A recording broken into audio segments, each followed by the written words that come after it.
जय Hind, good evening to all my dear friends. आप सभी प्यारे बच्चों का आपके यूट्यूब चैनल राठौर क्लासेस में हार्दिक स्वागत है। मेरे प्यारे दोस्तों, आज जो हम लोग प्रूविंग ले रहे हैं वो फिजिक्स के फर्स्ट पेपर से और चैप्टर नंबर 4 जिसको हम लोग कहते हैं परावर्तित तथा संधारित्र नाम है इस लेसन का। और इसमें हम लोग जो प्रूविंग आज करने वाले हैं वो है समांतर प्लेट संधारित्र की धारिता C बराबर A epsilon not K by D का प्रूव कि कैसे C बराबर A epsilon not D by prove हो सकता है। चलिए इसको स्टार्ट करते हैं। तो मेरे प्यारे दोस्तों, सबसे पहले आपको क्या करना है कि एक समांतर प्लेट संधारित्र बना लेना है। मैंने आपको पहले से बताया, आपको प्रूविंग जब भी कोई फिजिक्स में आए तो उसका स्टेटमेंट जो लिखा है वो सबसे मेन होता है। तो सबसे पहले यहाँ पे देखिए एक वर्ड लिखा हुआ है समांतर। समांतर में आप जानते हो यानी चीज़ें कि प्लेन बिल्कुल समांतर आपस में रखी होंगी, पैरेलल होंगी। तो हम लोग क्या करेंगे, दो प्लेटें बना ले रहे हैं। यहाँ पर आप देखें हम लोगों ने दो प्लेटें बना ली ये, और पहली प्लेट को आपको जोड़ देना है स्रोत से, ठीक है, सोर्स से जोड़ देना है। और दूसरी प्लेट को आप जोड़ दें पृथ्वी से, अर्थ से, उसका कनेक्शन आप अर्थ से कर दें, ठीक है। और जैसे आप इसको स्रोत से जोड़ोगे, सोर्स से जोड़ोगे तो क्या होगा, ये लगातार अपने ऊपर चार्ज लेगा, यानी कि इसके ऊपर प्लस का चार्ज आ जाएगा, इसके ऊपर प्लस का चार्ज आ जाएगा। और ये अब क्या करेगा, चार्ज को इसको देगा तो इसके ऊपर जो चार्ज आएगा वो नेगेटिव चार्ज आएगा, ये नेगेटिव चार्ज आ गया, ठीक है। तो और मान लेते हैं कि जो ये दोनों प्लेटें हैं, इसमें आप देखें दोनों पैरेलल रखी हैं। तो सबसे पहले समांतर, फिर क्या है, ये प्लेटें हैं। अब इसके क्या बन गया, ये संधारित्र। तो इस तरह आपने देखा कि ये पहले क्या कहा गया, समांतर। तो आपने जो प्लेटें रखी हैं वो दोनों कैसी होनी चाहिए, आपस में पैरेलल होनी चाहिए, समांतर होनी चाहिए। इसके बाद क्या कहा गया, प्लेटें हैं, ये दोनों आप देख रहे हैं चालक प्लेटें हैं। और जैसे आप इतना कर देते हैं तो पता ये निकाय क्या बन जाता है, पूरा कहलाता है इसका नाम समांतर प्लेट संधारित्र। इसके बाद आप इनके प्लेटों के बीच में अगर एयर रखते हैं तो भी कोई बात नहीं, मान लेते हैं हम लोग वहाँ पे परावैद्युत पदार्थ के रख दिया गया है, ठीक है। तो अगर आपसे कोई पूछे कि समांतर प्लेट संधारित्र की क्या डिफिनीशन है, तो क्या डिफिनीशन आप बनाओगे कि दो चालक प्लेटों को लेकर, देखिए कितना सिंपल होता है फिजिक्स की डिफिनीशन को बनाना। दो चालक प्लेटों को लेकर पहली चालक प्लेट का संबंध स्रोत से और दूसरी प्लेट का संबंध पृथ्वी से कर दिया जाए और दोनों प्लेटों के बीच में कोई परावैद्युत पदार्थ भर दिया जाए, तो इस प्रकार प्राप्त निकाय को हम लोग कहते हैं समांतर प्लेट संधारित्र, ठीक है। फिर से एक बात समझिए कि दो चालक प्लेटें लेकर, तो आपने दो पहले चालक प्लेटें ली थी, पहली प्लेट का संबंध किससे किया था, स्रोत से, और दूसरी प्लेट का संबंध किससे किया, अर्थ से। चलिए मैं यहाँ पे लिख दे रहा हूँ, ये स्रोत यानी कि सोर्स, और ये है पृथ्वी, इसको हम लोग अर्थ दे रहे हैं यहाँ से इसको, ठीक है। तो क्या है कि तो संधारित्र बनाने के लिए दो चालक प्लेटें लेकर उन्हें एक दूसरे के समांतर स्थापित कर दिया जाता है। पहले आपने दो चालक प्लेटें ली और उनको कैसे रख दिया गया है, पैरेलल यानी कि समांतर रख दिया गया है। तो संधारित्र बनाने के लिए दो चालक प्लेटें लेकर उन्हें एक दूसरे के समांतर स्थापित कर दिया जाता है।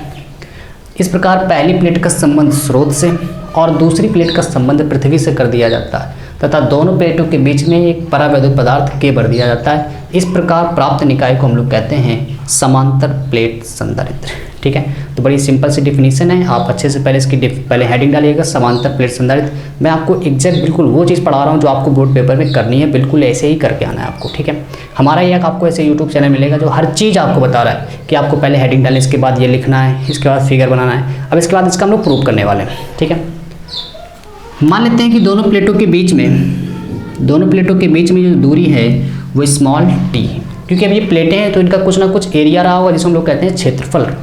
तो मान लेते हैं कि जो दोनों प्लेटों का एरिया है वो सेम है, वो पहली प्लेट का क्षेत्रफल मान लेते हैं, एरिया जो है वो a, ठीक है। एरिया कितना मान लिया गया है, a।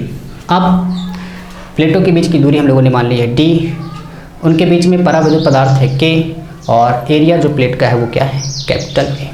अब आपको क्या करना है कि इसकी धारिता निकालनी कि कितना आवेश ले सकते हैं, कितनी इसकी धारिता है। तो सबसे पहले मेरे प्यारे दोस्तों, धारिता का इस चैप्टर में कोई भी आपको प्रूविंग करनी है, धारिता की आपको कोई भी प्रूविंग करनी है तो हमेशा आपको बस एक फार्मूला याद रखना है, Q बराबर होता है CV। इतना तो आपने पढ़ा ही होगा इस चैप्टर में, ये नहीं पढ़ा होगा तो इस फार्मूले को जरूर सुना होगा। यहाँ से अगर आप C की वैल्यू को निकालें तो क्या आएगा, Q बाई V। देखिए चीज़ों को क्या कैसे जाता है, आपस में अरेंज करना सीखिए। आप प्रूविंग रटिए मत कभी, आप उसको अरेंज करके देखिए। C का फार्मूला निकालना है, C का फार्मूला आप तभी निकाल पाओगे जब V की वैल्यू पता होगी। आप V की वैल्यू को कैलकुलेट करो और यहाँ पर रख दो। जैसे आप V की वैल्यू को यहाँ पर रखेंगे तुरंत आप देखेंगे कि C का फार्मूला आ गया। अब हमारा काम है यहाँ पे C की वैल्यू को कैलकुलेट करना। चीज़ों को आप एक दूसरे से ज्वाइंट करके देखो, अगर रटोगे तो काफ़ी कठिन चीज़ें लगेंगी आपको। तो आप जानते हो C बराबर होता है Q बाई v। अब अगर c का आपको फार्मूला चाहिए तो वहाँ पे आपको v की वैल्यू पुट कर दो। v की वैल्यू जैसे आप पुट करोगे रखोगे c की वैल्यू आ जाएगी। यानी हमारा मेन काम यहाँ पे इस चैप्टर में है, जब भी आप संधारित्र की कोई भी प्रूविंग लगा रहे हैं आप हमेशा पहले v कैलकुलेट करना, और जैसे आप v कैलकुलेट करोगे फार्मूले में रखोगे तुरंत आपको मैं बता रहा हूँ 100% रिजल्ट आएगा। ठीक है, इस तरह आप पढ़ाई करके देखिए, यकीनन आपको पढ़ाई में बहुत इंटरेस्ट आएगा, मज़ा आएगा। तो देखिए सबसे पहले v कैलकुलेट करते हैं। अब v कैसे कैलकुलेट करेंगे तो इससे पहले हम लोग यहाँ पे E जानते हैं, क्योंकि आप देख रहे हैं आवेश आया तो इलेक्ट्रिक फील्ड बनेगा। तो जो प्लेटों के बीच में इलेक्ट्रिक फील्ड है वो क्या है, जरा ध्यान से देखिए। आप लिखोगे प्लेटों के बीच विद्युत क्षेत्र की तीव्रता, प्लेटों के बीच विद्युत क्षेत्र की तीव्रता E बराबर मेरे प्यारे दोस्तों होता है sigma upon epsilon not. E बराबर होता है सिग्मा अपॉन एप्सिलॉन नॉट। ये रिजल्ट आपको याद करना पड़ेगा, मैंने प्रूफ भी कराया, आप चैनल पे जाके देख सकते हैं प्लेलिस्ट में, ये रिजल्ट आपको मैंने वहाँ पे बिल्कुल प्रूफ कराया। प्लेटों के बीच में विद्युत क्षेत्र की तीव्रता का फॉर्मूला E बराबर सिग्मा अपॉन एप्सिलॉन नॉट होता है। इसके बाद आप जानते हो मेरे प्यारे दोस्तों, जहाँ पे सिग्मा क्या है, सिग्मा कहा जाता है पृष्ठीय आवेश घनत्व, पृष्ठीय आवेश घनत्व। ठीक है, और सिग्मा बराबर जो फार्मूला होता है वो होता है Q बाई ए। सिग्मा की वैल्यू को यहाँ पे रखें तो E बराबर क्या आ जाएगा Q बाई ए, और नीचे क्या लिखा है एप्सिलॉन नॉट। ठीक है, सिग्मा बराबर Q बाई ए यहाँ पे हम लोगों ने पुट कर दिया। चलिए इतना स्क्रीनशॉट ले लेते हैं, फिर हम लोग इसके आगे बढ़ते हैं इसमें।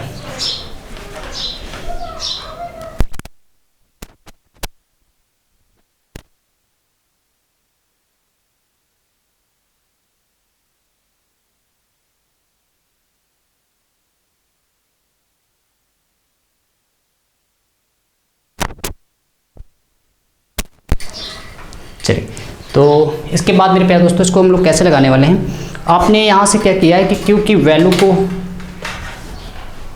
सिग्मा की वैल्यू को पुट किया है Q बाई ए। ठीक है, यह आपको फार्मूला याद रखना पड़ेगा, मैंने आपको बीच में पढ़ाया भी है। सिग्मा बराबर होता है Q बाई ए। जैसे आपने यहाँ पे पुट किया तो E की वैल्यू ये आ गई। अब मेरे प्यारे दोस्तों E की ये वैल्यू आ गई, लेकिन अभी आप ये देखिए वैल्यू थोड़ा सा गलत है। क्यों? क्योंकि हम लोगों ने ये जो प्रूविंग कर रहे हैं ये परावैद्युत पदार्थ को रख कर की जा रही है, एयर नहीं। जब भी अगर आपको एयर ना दी जाए तो यहाँ पे ये बिल्कुल रिजल्ट सही है, लेकिन अगर परावैद्युत पदार्थ दिया गया है तो बस आपको क्या याद करना है कि यहाँ पे नीचे के रख देना। ठीक है, अब आपने E निकाल लिया मेरे प्यारे दोस्तों, और आप जानते हो एक रिजल्ट होता है कि विद्युत क्षेत्र की तीव्रता, E को कहा जाता है विद्युत क्षेत्र की तीव्रता तथा विद्युत क्षेत्र की तीव्रता तथा विभव प्रवणता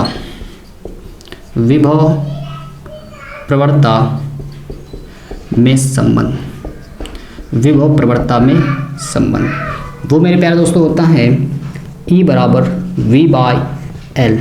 E बराबर V बाई एल, जहाँ पे आप L को देखें तो L इस बार प्लेटों के बीच की दूरी को L से नहीं D से डिनोट किया गया। यानी यहाँ पे जहाँ पे L लिखा है वहाँ पे हम लोग क्या लिख देंगे, अब D रख दिया जाएगा। तो यहाँ पे हम लोग क्या करेंगे, L की जगह D रखने वाले हैं। चलिए मैं फिगर मिटा रहा हूँ, L की जगह D रखने वाले हैं।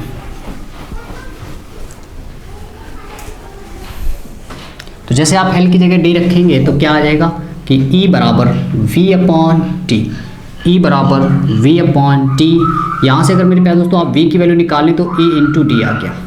ठीक है, E बराबर V इंटू डी। अब आप देख रहे हो मेरे प्यारे दोस्तों V की वैल्यू ये आई, लेकिन यहाँ पर अभी हम लोग E की वैल्यू को पुट करेंगे जो कि ये आई है। तो आप रखेंगे E का मान रखने पर, E का मान रखने पर जैसे आप E की वैल्यू रखेंगे तो V बराबर क्या E की वैल्यू है, देखें ध्यान से, E की वैल्यू है Q by A epsilon not K by T। यहाँ से अगर आप देखिए V की वैल्यू आ गई है Q D by A epsilon not K, ये V की वैल्यू आ गई है। अब आप जानते हो मेरे प्यारे दोस्तों, जानते हो आप लिखोगे धारिता संधारित्र की समांतर प्लेट संधारित्र की धारिता अभी मैंने आपको फार्मूला बताया है C बराबर Q बाई V, C बराबर Q बाई V। V की वैल्यू को रख देंगे तो आप लिखेंगे V का मान रखने पर। v का मान रखने पर। तो जैसे आप v की वैल्यू को रखेंगे तो c बराबर q बाई v की वैल्यू है QD by a epsilon not k, ये चीज़ चली जाएगी ऊपर, तो यहाँ से आप कह सकते हो c बराबर q a epsilon not k by QD। ठीक है, तो यहाँ से अगर आप देखें मेरे प्यारे दोस्तों q से q कैंसिल हो रहा है, q से q कैंसिल हो रहा है, तो यहाँ से आप लिख सकते हो c बराबर a epsilon not k by d, c बराबर a epsilon not k by d। आप देखें तो ये प्रूव करना है c बराबर a epsilon not k by d। एक बार फिर से इसको समझ लेते हैं, जहाँ पे इसके संकेत को आपको समझना बहुत ज़्यादा ज़रूरी है क्योंकि इसके न्यूमेरिकल भी पेपर में आते हैं। तो सबसे पहले जो आप ए देख रहे हो वो है प्लेटों का क्षेत्रफल, और एप्सिलॉन नॉट कहते हैं निर्वात की विद्युतशीलता, जिसकी वैल्यू होती है एप्सिलॉन नॉट बराबर 8.85 इंटू 10 की पावर 12 और इसका जो मात्रक होता है वो coulomb square by newton into metre square. ठीक है, ये आपको एप्सिलॉन नॉट की वैल्यू लर्न होनी चाहिए 8.85 इंटू 10 की पावर -12, और k की वैल्यू आपको सवाल में दी जाएगी, लेकिन उसका नाम क्या है, परावैद्युत पदार्थ। आप अच्छे से लिखिएगा, ए क्या है, प्लेटों का क्षेत्रफल, एप्सिलॉन नॉट की वैल्यू को लिखेंगे, उसका नाम भी लिखेंगे, k क्या है, परावैद्युत पदार्थ, और d क्या है, दोनों जो प्लेटें रखी गई थी उनके बीच की डिस्टेंस है, दूरी। ठीक है, समांतर प्लेट संधारित्रों के बीच की दूरी। इसके बाद धारिता का जो मात्रक मेरे प्यारे दोस्तों है वो आप सबसे ज़्यादा इंपॉर्टेंट है फैरेड, इसको भी याद रखें, धारिता का मात्रक फैरेड। ठीक है, इसके बाद आप देख रहे हैं बहुत ज़्यादा आसान प्रूविंग थी। एक बार मैं फिर से समझाने की कोशिश करता हूँ। सबसे पहले आपको देखिए, सबसे पहले फिगर बनाया गया था। फिगर में क्या बनाया गया कि आपने दो चालक प्लेटें ली थी। अब वो दो चालक प्लेटें क्या थी, जरा ध्यान से देखते हैं। इस तरह दो चालक प्लेटें हम लोगों ने बनाई और उनकी प्लेटों के बीच की दूरी को हम लोगों ने स्मॉल d लिखा था। प्लेटों के बीच में परावैद्युत पदार्थ के पहली प्लेट का संबंध स्रोत से और दूसरी का पृथ्वी से कर दिया गया था।